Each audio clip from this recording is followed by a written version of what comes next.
Greetings and salutations. Welcome to a video about audio. This time we are going to be talking about a Tascam CD player. It is the CD-450 and it was not included in the video I posted the other day because I did not have this particular machine hooked up at that time. This machine is something that I bought to complement my Tascam CD-450 Mark II recorder.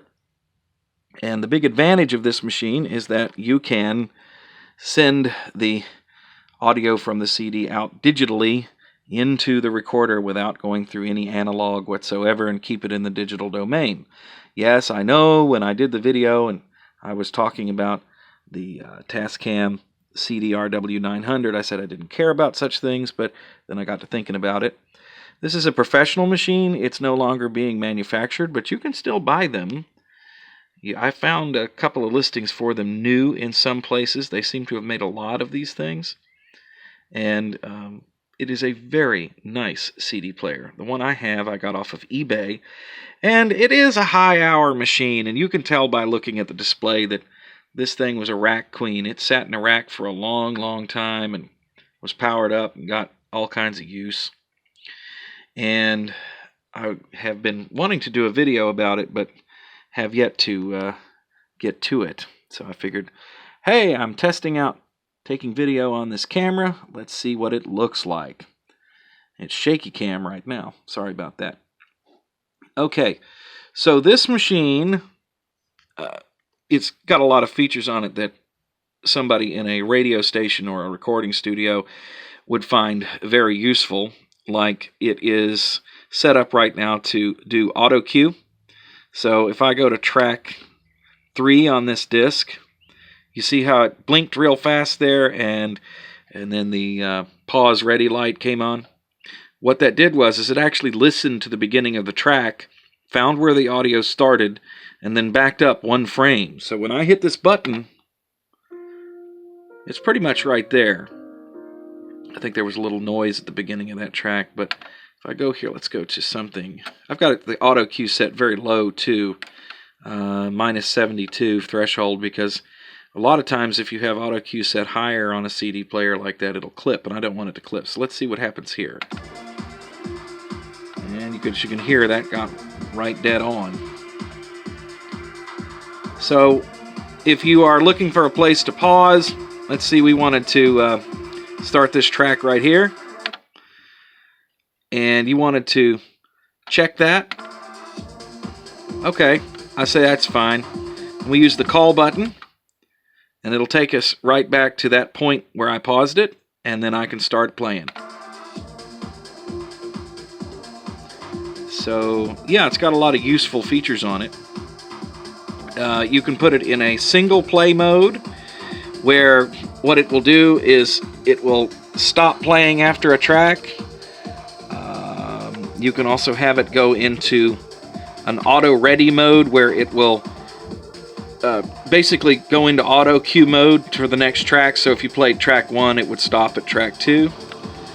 So it's got a bunch of features like that. It's got a pitch control on it up here, but it doesn't work the way you'd think it would. Like if I turn it on, see, it's not even letting me turn it on. I have to stop it.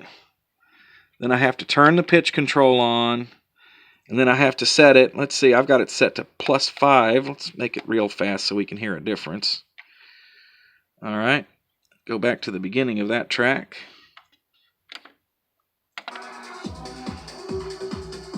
Now it's much faster, but you can't. Oh, you can adjust it on the fly. Huh. I'm sorry, I was about to say you can't, but you can because I just did it. So let's turn that off because we don't need that. So that's kind of useful, I guess, for certain things.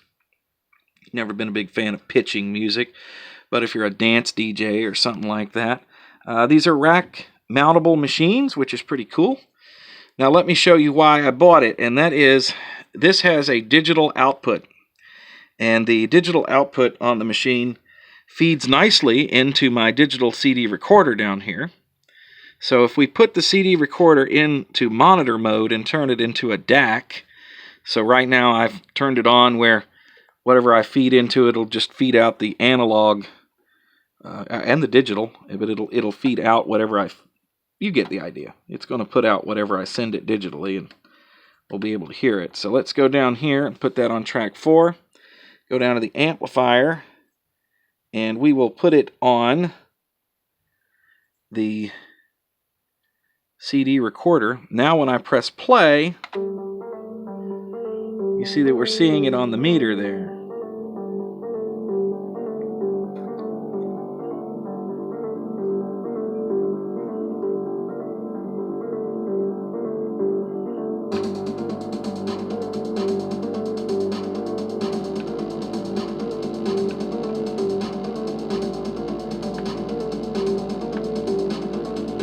I could change the volume.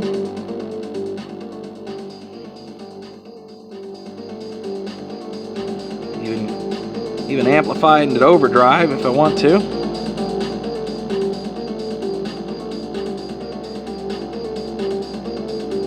So this is very useful when you're making CDs and you don't want any quality loss. You don't want to send it through analog. You know, the chance of getting a channel out of balance or something like that, not getting the levels set right or whatever. It's just a direct path. And it's coaxial, which means you use an RCA cable. That's what these machines use on the back. Some of them use a BNC connector. And it's SPDIF, which is direct digital. Now, this machine will also do optical, but I'm not interested in optical. That's a consumer level thing with Toslink. And I had machines years ago that had Toslink on it, and the quality wasn't that great. So I really wanted to go to SPDIF. Now, the machine up here, you see this light right here, it says OEM. What does that do? Well, it will actually start blinking when we get close to the end of the track here. So I have it where it's counting down, so I'm going to fast forward to go into the track. Alright, so watch this. Keep your eyes on the left-hand side of the screen. See how that started blinking? So when this gets to 30, it starts to blink, and that lets you know that you need to do something, because the song's getting ready to end. You need to get ready to push a button or hit stop on the recorder or whatever. It's a nice little broadcast feature built into there. This top machine has remote inputs and outputs and tallies. So all these functions you can send out to lights, or you can hook it up to a broadcast console and fire it off from the board. You don't have to reach up and fumble for the button. Pretty dang cool machine, if you ask me. And of course, you can look at all the different time. Let's see, if I come over here and do this, let's see. Hey, we can look at remaining time on the disc. It's all that stuff. It'll do all the regular CD player things. But that's it, gang. It's the CD-450. And I have used it to make some mixed CDs. Very nice. You can set the levels and get them exactly the way you want them to, and no real loss. And it operates at 4416, so there's no worry about converting bit rates and crap like that. It's working in the CD domain, and it's actually quite simple. I don't even have the bitrate converter on the Tascam CD recorder turned on, because there's no way I'm going to be sending in anything that, you know, I couldn't use, or something that would need to be converted. So anyway, just a very quick little overview of this machine.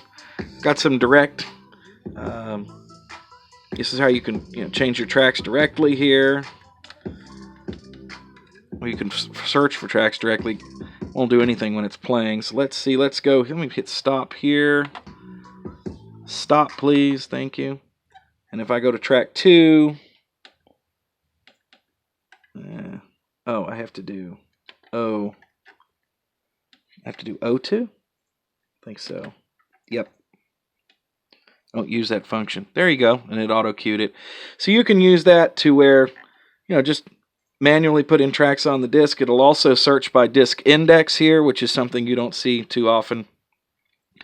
And you notice that the display is a little wonky. That's because this machine got a lot of hours, so like you can tell with the number 2 there, that some of the segments aren't as bright as others. I think what it did was it sat in a rack and just played discs. I think that's what this machine did. So it was like in continuous operation. It does have a bit of a personality. When you first turn it on, it doesn't necessarily skip, but it doesn't quite know where it is.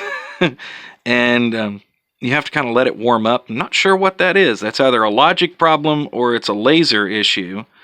The lasers can be pretty easily replaced in this thing, but I'm kind of wondering whether I have the ability to do that or not. I need to look for a service manual and see how difficult of a job that is, because you have to replace the entire mechanism.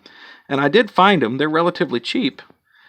But anyway, so there you go. It's a quick overview of the Tascam CD-450. And for those of you that saw the speaker video, maybe the audio's a bit better on this one and you guys can get a better appreciation. I was really disappointed with the way that one sounded, because some people say, well, they sound thin. Yeah, they did. That video did. You couldn't hear any bass on it at all. It was the microphone in the phone I was using to record it. The speakers themselves sound wonderful. So anyway, thanks for watching, gang. That's it. Bye.